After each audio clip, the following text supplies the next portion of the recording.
Good morning Odisha. आज December 3 तारिख मंगलवार 30 गुरुत्वपूर्ण न्यूज उपर आसंतु नजर पकाइबा। आपण मानक भल पाइबा स्वरूप गोटे गोटे लाइक निश्चित भाव रखिदेवे। नंबर 1 यूपी रु आसिला आलू गाड़ी।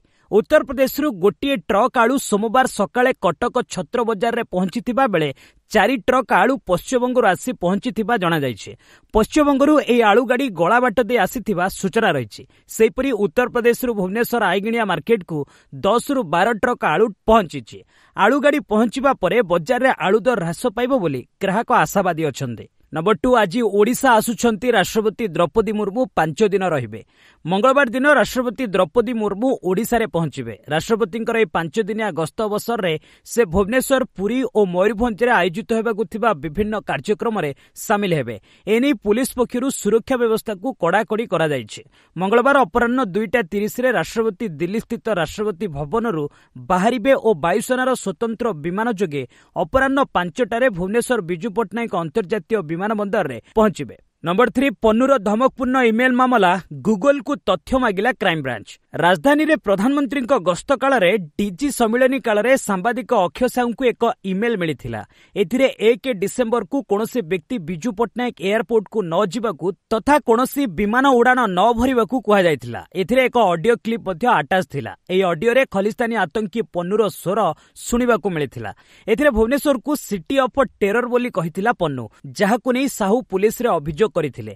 କ୍ରାଇମବ୍ରାଞ୍ଚ ଏହାର ତଦନ୍ତ କରୁଛି। ସାହୁଙ୍କ ଅଫିସରୁ ସମସ୍ତ ତଥ୍ୟ ସଂଗ୍ରହ କରିଛି। ଏହା ପରେ କ୍ରାଇମବ୍ରାଞ୍ଚର ଏସଟିଏଫ୍ ଗୁଗଲକୁ ପନ୍ନୁ ସମ୍ପର୍କିତ ତଥ୍ୟ ଦେବାକୁ ଅନୁରୋଧ କରିଛି। ନମ୍ବର 4 ମାଡ଼ି ଆସୁଛି ବର୍ଷା, ଚିନ୍ତାରେ ଚାଷୀ କୂଳ। 3 ତାରିଖରେ ଗଞ୍ଜାମ, ଗଜପତି, କନ୍ଧମାଳ, କଳାହାଣ୍ଡି, ନବରଙ୍ଗପୁର, ରାୟଗଡ଼ା, କୋରାପୁଟ, ମାଲକାନଗିରିରେ ବର୍ଷା ହେବା ନେଇ ପୂର୍ବାନୁମାନ କରିଛି ପାଣିପାଗ ବିଭାଗ। ସେହିପରି 4 ଡିସେମ୍ବରରେ ଗଜପତି, କନ୍ଧମାଳ, କଳାହାଣ୍ଡି, ନବରଙ୍ଗପୁର, ରାୟଗଡ଼ା, କୋରାପୁଟ, ମାଲକାନଗିରି ଏବଂ 5 ତାରିଖରେ ଗଜପତି, ରାୟଗଡ଼ା, କୋରାପୁଟ ଓ ମାଲକାନଗିରି ଜିଲ୍ଲାର 1ରୁ 2ଟି ସ୍ଥାନରେ ବର୍ଷା ହେବାର ସମ୍ଭାବନା ରହିଛି। ତେବେ ଡିସେମ୍ବର 6ରୁ 8 ତାରିଖ ଯାଏ ପାଗ ମୁଖ୍ୟତଃ ଶୁଖିଲା ରହିବ ବୋଲି ପାଣିପାଗ ବିଭାଗ ପକ୍ଷରୁ କୁହାଯାଇଛି। ରାଜ୍ୟର ବିଭିନ୍ନ ସ୍ଥାନରେ ମେଘୁଆ ପାଗ ସହ ଝିପିଝିପି ବର୍ଷା ଦେଖି ଚିନ୍ତାରେ ଚାଷୀ କୂଳ। नंबर 5 मार्च सुधा अपहंच गाँव में पहुंचो मोबाइल नेटवर्क, कहले मुकेश महालिंग। राज्यर अपहंच गाँव में पहुंचो मोबाइल नेटवर्क सेवा। वर्तमान राज्य में 47,902 मोबाइल टावर अच्छी, से 12,602 5G टावर रही। अधिक 5G टावर अपग्रेड करा 2025 मार्च सुधा अपहंच गाँव को सेवा पहुंचाइबा लक्ष्य रही बोली आईटी मंत्री मुकेश महालिंग गृह में सूचना देछंती। राज्य में मोबाइल इंटरनेट सेवारू वंचित और एहार समस्या को नहीं प्रश्नकाल गृह में विधायक माने उद्वेग प्रकाश करथिले। सोमवार प्रश्नकाल समय मुख्य प्रश्नकर्ता कंटाबांझी विधायक लक्ष्मण बांक समेत अन्य विधायक माने सारा राज्य में मोबाइल इंटरनेट सेवार समस्या और एहार समाधान करने को इलेक्ट्रोनिक्स और सूचना प्रजुक्ति मंत्री मुकेश महालिंग को प्रश्न करथिले। मंत्री मुकेश महालिंग गृह में उत्तर रखी कहिथिले जे इंटरनेट समस्या दूर करने को जिला एडीएम को अध्यक्षतार टास्क फोर्स गठन होइछि। नंबर 6 राज्य में खाली पड़ी 13,373 पुलिस पदवी। राज्य में विभिन्न पद पदवी रे केते संख्यार पुलिस कर्मचारी, होमगार्ड, अग्निशम विभाग रे और केते संख्यार विभिन्न जेल रे केउ पद सब खाली अछि और केबे सुधा एही सब पद पदवी पूरण करिबा पई सरकार निष्पत्ति नेबे बोली कांग्रेस विधायक पवित्र साउटा प्रश्न करथिले। तांकर प्रश्न रे मुख्यमंत्री मोहन माझी उत्तर दे कहिथिले जे राज्य में खाली पड़ी 13,373 पुलिस पदवी। अग्निशम विभाग रे 481 पदवी, 2,416 होमगार्ड पदवी खाली पड़िथिबा बेले जेल गुड़िकरे मध्य 862 पदवी खाली पड़िछि। खाली थिबा पदवी गुड़िकु नूतन चयन और पदोन्नति पूरण पई आवश्यक पदक्षेप ग्रहण करा जाउछि। नंबर 7 कम हेबनी दिल्ली प्रदूषण कटकणा, कहले सुप्रीम कोर्ट। दिल्ली प्रदूषण को नहीं सुप्रीम कोर्ट सोमवार शुणाणी करथिले। सर्वोच्च कोर्ट दिल्ली एनसीआर रे जीआरएपी 4 स्टेज कटकणा को 5 डिसेंबर जाए वृद्धि करिसेंती। जस्टिस अभय ओक एवं जस्टिस अगस्टिन जॉर्ज मसीहଙ୍କ खंडपीठ कहिसेंती 5 डिसेंबर सुधा एक्यूआई स्तर ह्रास हेबा परे कटकणा को कोहल करा जाई पारे। एही मामला रे दिल्ली, राजस्थान, पंजाब एवं उत्तर प्रदेश मुख्य सचिव को आभासी जरिया रे उपस्थित रहिबाकू निर्देश दिया जायछि। ए कटकणा परे निर्माण क्षेत्र श्रमिकों को केते परिमाणर सहायता प्रदान करा जायछि से नै सचिव माने कोर्ट को जणाइबे। नंबर 8 महाराष्ट्र लागि पर्यवेक्षक नियुक्त कला बीजेपी। महाराष्ट्र निर्वाचन फलाफल आसिबार 10 दिन बीती एबे जाए मुख्यमंत्री नाम घोषणा होनाई। एभली स्थिति में महाराष्ट्र लगी पर्यवेक्षक नियुक्त करिछि भारतीय जनता पार्टी। महाराष्ट्र महाउती मेंटरे बीजेपी शिवसेना एवं एनसीपी मध्यरु जणे मुख्यमंत्री एवं 2 जण उपमुख्यमंत्री रहिबे। बीजेपी अर्थमंत्री निर्मला सीतारामन एवं गुजराटर पूर्वतन मुख्यमंत्री विजय रूपानी को एबे पर्यवेक्षक नियुक्त करिछि। एई 2 नेता मंगलवार महाराष्ट्र गस्त करिवे। विधायक दल बैठक रे एमाने मुख्यमंत्री पद को नहीं आलोचना करिवे। बीजेपी देवेंद्र फडणवीस को मुख्यमंत्री करिबो बोली एक पक्षे चूड़ांत होईछि। एपटे देवेंद्र फडणवीस एवं अजित पवार सोमवार दिल्ली गस्त करिथिबा बेले मंत्रिमंडल रे किए रहिबो से नै व्यापक चर्चा करिवे। नंबर 9 आसंता मासरे 26 राफेल मरीन नै हेबो डील। नौसेना मुख्य एडमिरल दिनेश कुमार त्रिपाठी कहिसंती फ्रांस सो नेवी वेरिएंट 26 राफेल मरीन नै डील चूड़ांत स्थिति रे रहिछि। सेहि भली 3 स्टॉपिन सबमरीन लगी डील शेष पर्यायर रही। जनवरी 25 जाए डील चूड़ांत हेबार ढेर संभावना रही। श्री त्रिपाठी कहिसंती जे आगामी 10 वर्ष रे भारतीय नौसेना रे 96,000 एवं सबमरीन सामिल हेबो। 62 जहाज एवं गोटे सबमरीन एबे निर्माणाधीन रही। डिसेंबर 25 बेलकु प्रति मासरे गोटे लेखा जहाज नौसेना रे सामिल हेबो। 2023 जुलाई रे प्रतिरक्षा मंत्रालय राफेल MZ को किनिबा लगी मंजूरी प्रदान करिथिला। तेबे आजिर चर्चार विषय आलू दर समस्या समाधान लगी सरकार पदक्षेप पर्याप्त कि आपणक मतामत कमेंट सेक्शन में जनइबे। योग्य मतामत गुड़िक आसंता काली एई पेज रे पाइबे। नंबर 10 पुओं को राज्यक्षमा देले बाइडेन। अमेरिकार राष्ट्रपति जो बाइडेन निज पुओ हंटर बाइडेन को दोष को क्षमा कर देछंती। न्यूयॉर्क टाइम्स मुताबक हंटर को विरोध रे बेआईन भाबे बंदूक रखिबा एवं टिकस चोरी अभियोग रहितिला। एथिरे से दोषी साब्यस्त होइतिले। एई घटना रे तांकू 12 रु 16 मास जाए सजा होइतांता। जेल जिबार 2 दिन आगरु राष्ट्रपति क्षमता लगाई बाइडेन हंटर को जेल जिबारु बंचाइछंती। नंबर 11 अफ्रिकार फुटबॉल मैच बेले हिंसा 100 मृत। आफ्रिकार गिनी स्थित सबुठारु बड़ सहर जेरिकोर रे फुटबॉल खेल समय घटी अभावनीय घटना स्थिति। फुटबॉल मैच बेले हिंसा जोगु 100 लोकंकर मृत्यु होईछि। न्यूयॉर्क टाइम्स मुताबक लाबे एवं जेरिकोर फुटबॉल टीम मध्यरे मैच चलीथिला। एही समय मैच रेफरी एक विवादित निष्पत्ति सुनाइथिले। एहा परे उभय टीम लड़ाई आरंभ कर देथिले। एहा परे दर्शक माने मध्य पड़िया मध्यकु प्रवेश करबा सह हिंसा आरंभ कर देथिले। एएफपी रिपोर्ट मुताबक लोक माने जेरिकोर एक पुलिस स्टेशन को मध्य निया लगाई देबा सह भंगारुजा करथिले। नंबर 12 अमेरिका द्वीपरे ताइवान राष्ट्रपति को स्वागत रे चीन नाराज। ताइवान राष्ट्रपति लाइचिंग ते गोटे सप्ताह लगी पैसिफिक आइलैंड गस्तर अछंती। अमेरिका हावाई प्रांतरु से एहार आरंभ करिसंती। रेड कार्पेट बिछाई तांकु स्वागत करा जायछि। एहा परे ताइवान को अमेरिकार अस्त्रशस्त्र बिक्री नै प्रस्ताव को मंजूरी मिलिथिला। एबे अमेरिकार एभली निष्पत्ति उपरे चीन नाराज रहितिबा जणा पड़िछे। $385 बिलियन रे होईछि एई प्रतिरक्षा डील। नंबर 13 यूपीर 5000 कृषकों दिल्ली मार्च। उत्तर प्रदेशर 5000 कृषक दिल्ली अभिमुखे यात्रा करिसंती। एमाने पुलिस बैरिकेड को भांगी देइथिले। पुलिस कृषकों को अटकाइबा लगी दिल्ली यूपी को जोड़ुथिबा चिल्ला सीमारे बैरिकेडिंग लगाइथिला। एठारे वज्र वाहन एवं आरएएफ को नियोजित करा जायछि। ड्रोन द्वारा कृषकों को ऊपर नजर रखा जायछि। गाड़ी गुड़िकर चेकिंग जोगु 5 किलोमीटर लाइन देखा जायछि। नोएडा एक्सप्रेसवे रे प्रथम दिन ठारू बंद रहितिला। परे एहार 2 लेन को खोला जायतिला। विभिन्न दाबी नै एमाने संसद घेराव करबाकू दिल्ली मार्च करथिले। नंबर 14 फेंगल बात्या रे तमिलनाडु रे भूस्खलन 7 मृत। फेंगल बात्या जोगु सोमवार केरल, कर्नाटक एवं तेलंगाना एवं आंध्र प्रदेश रे लगाण वर्षा होइतिला। बात्या जोगु तमिलनाडु रो तरुवनामलाई रे भूस्खलन होइछि। पहाड़ रो एक बड़ भाग भांगिबा जोगु एहा एथिरे 2टी घर भांगी जाइछि। 7 लोक एथिरे निखोज होई जाइछंती। मळबा तळे ए लोक माने रहितिबा एनडीआरएफ आशंका करिछि। एनडीआरएफ हाइड्रोलिक लिफ्ट जोगे बड़ बड़ पत्थर खंड बाहर करी उद्धार जारी रखिछि। सेहि भली कृष्णगिरी जिल्ला रे लगाण वर्षा जोगु बस और कार भासी जाइछि। नंबर 15 इंडिया ब्लॉक बैठक को गलानी टीएमसी कहला केवल आदानी प्रसंग रे अटकिछि कांग्रेस। संसद शीतकालीन अधिवेशन पंचम दिन रे मध्य हंगामा होइतिला। विरोधी उभय लोकसभा एवं राज्यसभा रे आदानी एवं संभल प्रसंग उठाइथिले। विरोधी दल नेता माने वी वांट जस्टिस स्लोगान देइथिले। सोमवार लोकसभा केवल 14 मिनिट चली पारिथिला। राज्यसभा रे मध्य समान स्थिति रहितिला। गत 4 दिन रे ଉଭୟ ଗୃହ ମାତ୍ର 8 ଦିନ ଚାଲିଛି। ବୈଠକ ପୂର୍ବରୁ ଇଣ୍ଡିଆ ବ୍ଲକର ନେତାମାନେ ରାଜ୍ୟସଭାରେ ବିରୋଧୀ ଦଳ ନେତା ମଲ୍ଲିକାର୍ଜୁନ ଖଡଗେଙ୍କୁ ସାକ୍ଷାତ କରିଥିଲେ। ଏଥିରେ ଲୋକସଭାରେ ବିରୋଧୀ ଦଳ ନେତା ରାହୁଲ ଗାନ୍ଧୀ ମଧ୍ୟ ସାମିଲ ହୋଇଥିଲେ। ଏପଟେ ପ୍ରଧାନମନ୍ତ୍ରୀ ନରେନ୍ଦ୍ର ମୋଦି 13 ଏବଂ 14 ଉଭୟ ଗୃହକୁ ସମ୍ବୋଧିତ କରିବେ। ନମ୍ବର 16 ମଧ୍ୟପ୍ରଦେଶ ରାଜସ୍ଥାନରେ ପାରଦ 10ରୁ କମ୍। ଦେଶର ଉତ୍ତର ଭାଗରେ ବରଫପାତ ଯୋଗୁଁ ମଧ୍ୟପ୍ରଦେଶ, ଉତ୍ତରପ୍ରଦେଶ, ରାଜସ୍ଥାନର ବିଭିନ୍ନ ଜିଲ୍ଲାରେ ମଧ୍ୟ ଥଣ୍ଡା ବଢ଼ିଛି। ମଧ୍ୟପ୍ରଦେଶର 10, ରାଜସ୍ଥାନର 8, ଉତ୍ତରପ୍ରଦେଶର 2, ଛତିଶଗଡ଼ର 2 ସହରରେ ପାରଦ 10ରୁ ନିମ୍ନରେ ରହିଛି। କଶ୍ମୀରର ମାରବାହ, କିସ୍ତୱାଡା, ବାଦବାନରେ ସିଜନର ପ୍ରଥମ ବରଫପାତ ହୋଇଛି। ପାଣିପାଗ ବିଭାଗ ମୁତାବକ ଆଗାମୀ 24 ଘଣ୍ଟାରେ ହିମାଚଳ ପ୍ରଦେଶର କିନ୍ନୌର, କୁଲ୍ଲୁ, ଲାହୋଲ ସ୍ପିତି, କାନାଗ୍ରା ଏବଂ ଚମ୍ବାରେ ବରଫପାତ ହେବାର ଢେର ସମ୍ଭାବନା ରହିଛି। ସେହିଭଳି ପ୍ରାୟ 32 ଦିନ ପରେ ଦିଲ୍ଲୀରେ AQI ସ୍ତର 300ରୁ କମ୍ ରହିଛି। ନମ୍ବର 17 ପୋଲିଂ ଷ୍ଟେସନରେ ଭୋଟରଙ୍କ ସଂଖ୍ୟା ବୃଦ୍ଧି ବିରୋଧରେ ପିଟିସନ। ପୋଲିଂ ଷ୍ଟେସନ ଗୁଡ଼ିକରେ ଭୋଟରଙ୍କ ସଂଖ୍ୟା ବଢ଼ାଇବା ନିଷ୍ପତ୍ତି ବିରୋଧରେ ସୁପ୍ରିମକୋର୍ଟରେ ଦାୟର ହୋଇଛି ପିଟିସନ। ପୋଲିଂ ଷ୍ଟେସନ ବା ଭୋଟ ଗ୍ରହଣ କେନ୍ଦ୍ରରେ ମତଦାତାଙ୍କ ସଂଖ୍ୟା 1200ରୁ 1500 କରିବା ନିଷ୍ପତ୍ତି ଉପରେ ନିର୍ବାଚନ ଆୟୋଗଙ୍କ ଜବାବ ମାଗିଛନ୍ତି ସର୍ବୋଚ୍ଚ କୋର୍ଟ।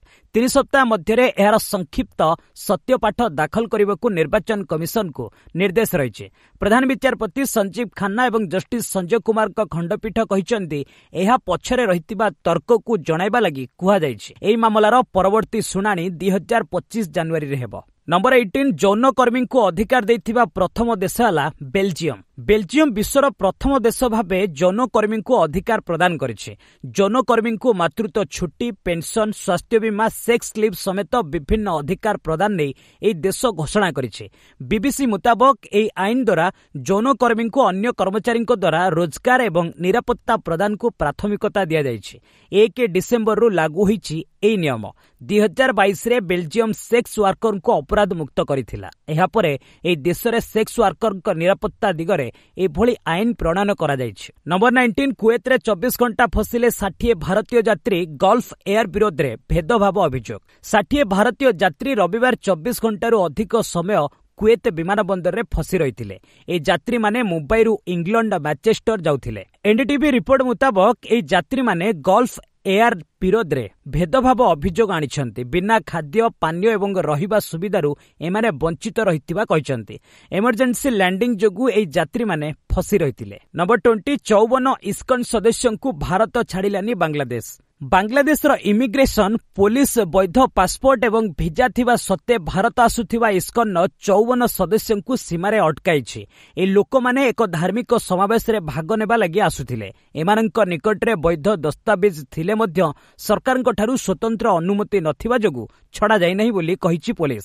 ଦ ଡେଲି ଷ୍ଟାର ଖବରକାଗଜକୁ ଜଣେ ପୋଲିସ ଅଧିକାରୀ କହିଛନ୍ତି ସରକାରଙ୍କଠାରୁ ଅନୁମତି ନଥିବା ଯୋଗୁଁ ଲୋକଙ୍କୁ ସୀମାରେ ଅଟକା ଯାଇଥିଲା। ନମ୍ବର 21 ପେଟ୍ରୋଲ, ଡିଜେଲ, ATFରୁ ୱିଣ୍ଡଫଲ୍ ଟିକସ ହ୍ରାସ। କେନ୍ଦ୍ର ସରକାର ବିମାନ ଇନ୍ଧନ ବା ATF, ପେଟ୍ରୋଲ, ଡିଜେଲରେ ଲାଗୁଥିବା ସ୍ୱତନ୍ତ୍ର ଅତିରିକ୍ତ ଉତ୍ପାଦ ଟିକସ ହ୍ରାସ କରିଛନ୍ତି। ଏବେ ପେଟ୍ରୋଲ, ଡିଜେଲ ରପ୍ତାନୀ ଉପରେ ତୈଳ ବିଶୋଧନକାରୀ କମ୍ପାନୀଗୁଡ଼ିକ ଉପରେ କୌଣସି ୱିଣ୍ଡଫଲ୍ ଟିକସ ଲାଗିବ ନାହିଁ। ସେହିଭଳି ସରକାର କିଛି ଅଶୋଧିତ ତୈଳ ଉତ୍ପାଦ ଉପରେ ମଧ୍ୟ ୱିଣ୍ଡଫଲ୍ ଟିକସ ହ୍ରାସ କରିଛନ୍ତି। ଅର୍ଥମନ୍ତ୍ରୀ ନିର୍ମଳା ସୀତାରମଣ ଲୋକସଭାରେ ଏ ସମ୍ପର୍କରେ ସୂଚନା ଦେଇଛନ୍ତି। ନମ୍ବର 22 432 ଟଙ୍କା କମିଲା ସୁନା। 2 ଡିସେମ୍ବରରେ ସୁନା ଓ ରୂପା ଦର ହ୍ରାସ ହୋଇଛି। India bullion and jewellers association ମୁତାବକ 10 ଗ୍ରାମ ପିଛା 24 କ୍ୟାରେଟ ସୁନା ଦର 432 ଟଙ୍କା ହ୍ରାସ ହୋଇ 76,308 ଟଙ୍କା ରହିଛି। ଏହା ପୂର୍ବରୁ ସୁନା ଦର 76,740 ଟଙ୍କା ଥିଲା। ସେହିଭଳି ରୂପା ଦରରେ ମଧ୍ୟ 772 ଟଙ୍କା ହ୍ରାସ ହୋଇ ଏହା 88,611 ଟଙ୍କା ରହିଛି। ଏହା ପୂର୍ବରୁ କିଲୋ ପିଛା ରୂପା ଦର 89,383 ଟଙ୍କା ରହିଥିଲା। ନମ୍ବର 23 445 ପଏଣ୍ଟ ବଢ଼ିଲା ସେନ୍ସେକ୍ସ। ସପ୍ତାହର ପ୍ରଥମ କାରବାର ଦିବସରେ ଦେଶର ପୁଞ୍ଜି ବଜାର କାରବାର ଉନ୍ନତ ରହିଛି। ବମ୍ବେ ଷ୍ଟକ୍ ବଜାର ସେନ୍ସେକ୍ସ 445 ପଏଣ୍ଟ ବଢ଼ିବା ଯୋଗୁଁ ଏହା 80,248 ସ୍ତରରେ ବନ୍ଦ ହୋଇଛି। ସେହିଭଳି ନିଫ୍ଟି 144 ପଏଣ୍ଟ ବଢ଼ିବା ଯୋଗୁଁ ଏହା 24,276 ସ୍ତରରେ ବନ୍ଦ ହୋଇଛି। ସେନ୍ସେକ୍ସର 30 ସେୟାର ମଧ୍ୟରୁ 21ଟି ଊର୍ଦ୍ଧ୍ୱଗାମୀ ରହିଥିବା ବେଳେ 9ଟି ହ୍ରାସ ହୋଇଛି। ସେହିଭଳି ନିଫ୍ଟି 50 ସେୟାର ମଧ୍ୟରୁ 31ଟି ଊର୍ଦ୍ଧ୍ୱ ଏବଂ 18ଟି ହ୍ରାସ ହୋଇଛି। ନମ୍ବର 24 ସେୟାର ବଜାରରେ ପ୍ରତି 4 ଜଣରେ ଜଣେ ମହିଳା ନିବେଶକ। ସେୟାର ବଜାରରେ ମହିଳାଙ୍କ ନିବେଶ ବଢୁଛି। ଏବେ ଦେଶର ସେୟାର ବଜାରର ମୋଟ ନିବେଶକଙ୍କୁ ବିଚାରକୁ ନେଲେ ପ୍ରତି 4 ଜଣରେ ଜଣେ ମହିଳା ନିବେଶକ ରହିଛନ୍ତି। ନ୍ୟାସନାଲ ଷ୍ଟକ୍ ଏକ୍ସଚେଞ୍ଜ ଆକଳନ ମୁତାବକ अक्टोबर सुधा देश में मोट 10.55 कोटी व्यक्तिगत निवेश रही। एथिरे महिला निवेशकों अंश 2.52 कोटी। महाराष्ट्र, गुजरात, तमिलनाडु एवं केरल भली राज्य में मोट निवेशकों मध्य महिला अंश 27% रु ऊर्ध्व रही। नंबर 25 ओला स्टोर संख्या 4000 छुईब। ओला इलेक्ट्रिक मोबिलिटी लिमिटेड गोटे मासरे एहार स्टोर संख्या को 800 रु वृद्धि होई 4000 छुईब। सीओ भाविश अग्रवाल एक पोस्ट शेयर करी ए संपर्क में सूचना देछंती। ए घोषणा परे कंपनीर शेयर एबे 6% वृद्धि होईछि। इलेक्ट्रिक विप्लव को आउ गोटे पाद को नहीं जिबा लगी पदक्षेप ग्रहण करा जाउछि। साध्य मते ग्राहकंक निकटरे पहुंचीबा लगी उद्यम जारी रहिबो। नंबर 26 बर्गर किंग नाम व्यवहार उपरे कोर्ट को रोक। बॉम्बे हाईकोर्ट सोमवार एक अंतरीण आदेश रे पुणे रेस्टोरेंट को बर्गर किंग नाम व्यवहार को रोकी देछंती। अमेरिका भित्तिक फार्म बर्गर किंग ए मामला रुजु करिथिला। ए मामलार शुणाणी संपूर्ण न हेबा जाए ए आदेश लागू रहिबो। जस्टिस एएस चंदुरकर एवं राजेश पाटिल को खंडपीठ कहिसंती बर्गर किंग कॉर्पोरेशन आवेदन उपरे शुणाणी जरूरी। 2011 रु जारी रहिछि ए मामला। नंबर 27 पान कार्ड 2.0 पई आवेदन करिनथिले जरिमाना लागिबो कि आसंतो नजर पकाइबा। भारत रे पान कार्ड संबंधी नियम रे परिवर्तन करा जायछि। सरकार पान कार्ड 2.0 प्रकल्प आरंभ करिसंती, जहा अधीन रे वर्तमान लोकन को हाईटेक पान कार्ड दिया जिवो। किंतु समस्तंक पई कोन ए पान कार्ड तयारी करिबा आवश्यक? जदि केही पान कार्ड 2.0 अधीन रे पान कार्ड तयारी करिनहंती तेबे तांकु जरिमाना कराजिबो कि? एपरि प्रश्न अनेक लोकंक मनरे मध्य आसुछि। एहार उत्तर हेउछि सरकार जरिमाना आदाय आदौ करिवे नाही। ए संपर्क में सूचना दे सरकार कहिसंती जे जेउमानंक पाखरे पान कार्ड अछि सेमाने पान कार्ड 2.0 अधीन रे एक नूतन पान कार्ड पई आवेदन करिबा आवश्यक नाही। सरकार निजे समस्त लोकन को नूतन पान कार्ड प्रदान करिवे। नंबर 28 पाकिस्तान नो दाबी को प्रत्याख्यान कला बीसीसीआई। पुणी चैंपियंस ट्रॉफी को नहीं विवाद बढ़िबार लागिछि। चैंपियंस ट्रॉफी मामला रे पाकिस्तान क्रिकेट बोर्ड चाहुतिला जे हाइब्रिड मॉडल को ग्रहण करिबा बदल रे से मध्य लाभवान हेबा उचित एवं बीसीसीआई मध्य संतुष्ट हेबा उचित। पीसीबी कहिछि जे जदि भारतीय दल पाकिस्तान को आसिबाकू चाहुनांती तेबे पाकिस्तान दल मध्य आगामी इवेंट रे खेलिबाकू भारत जीव नाही एवं सेमानंक पई हाइब्रिड मॉडल मध्य कार्यकारी कराचिबा उचित। स्पष्ट भाबरे बुझिबा पई दुबई रे भारत पाक मैच आयोजन करबाकू पाकिस्तान पक्षरु दाबी करा जायथिला। वर्तमान एक नूतन खुलासा सामना को आसीछि जे हाइब्रिड मॉडल अधीन रे परवर्ती भारत बनाम पाकिस्तान मैच करबाकू बीसीसीआई दाबी प्रत्याख्यान करिছে। नंबर 29 बाबा बागेश्वर को हत्या धमक। मध्य प्रदेश स्थित बागेश्वर धाम पीठाधीश्वर पंडित धीरेन्द्र नाथ शास्त्री बयान को नहीं पंजाब रे उत्तेजना स्थिति लगी रही। 18 मार्च रे मुरादाबाद रे हरिहर मंदिर को नहीं धीरेन्द्र नाथ शास्त्री बयान देथिले। पंजाब रो सिख कट्टरपंथी बरजिंदर पावाना एहाको अमृतसर स्थित हरमिंदर साहिब बा गोल्डन टेम्पल सह जोड़ी देथिले। से पंडित शास्त्री को धमक मध्य देछंती। ए घटना रे बागेश्वर को सीधा सड़क हत्या धमक मिलिछि। उल्लेखयोग्य बाबा बागेश्वर कहिथिले हरिंदर मंदिर रे रुद्राभिषेक हेबा आवश्यक। परवाना एहाको गोल्डन टेम्पल सह जोड़िबाकू विवाद उपुजिछि बोली कहा जाउछि। नंबर 30 द साबरमती रिपोर्ट संसद रे स्क्रीनिंग। संसदर बालोगी ऑडिटोरियम रे 10 साबरमती रिपोर्ट रो स्वतंत्र स्क्रीनिंग होईछि। प्रधानमंत्री नरेंद्र मोदी, स्वराष्ट्र मंत्री अमित शाह, प्रतिरक्षा मंत्री राजनाथ सिंह समेत विभिन्न मंत्री एवं सांसद एई अवसर रे उपस्थित थिले। विक्रांत मेसी अभिनीत ए सिनेमा 15 नवेम्बर रे रिलीज होइतिला। 2002 रे गोध्रा कांड एवं एहा परे गुजरात दंगा उपरे पर्यवेसित। ए दुर्घटना घटिबा समय रे श्री मोदी गुजरात रो मुख्यमंत्री थिले। बस आज पई एट रखिबा पुणी ने आसीबे लेटेस्ट अपडेट। से पर्यंत विदाय नेउछि। जय हिंद, जय भारत।